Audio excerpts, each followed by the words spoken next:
నమస్కారం ఈటీవీ 360కి స్వాగతం. ముందుగా ప్రధాన అంశాలు.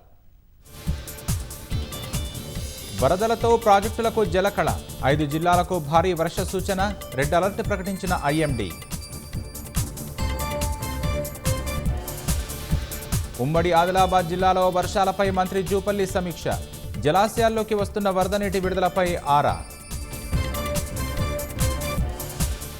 కాంగ్రెస్ ప్రభుత్వానికి నీటి విలువ తెలియట్లేదన్న హరీష్ రావు, దురుద్దేశంతోనే రిజర్వాయర్లు నింపడం లేదని ధ్వజ.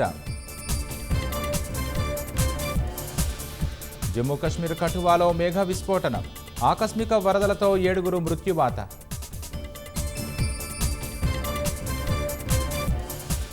హిమాచల్ ప్రదేశ్లో వరదల బీభత్సం, ఇళ్లు దుకాణాలు ధ్వంసం, బురదమయమైన రోడ్లు.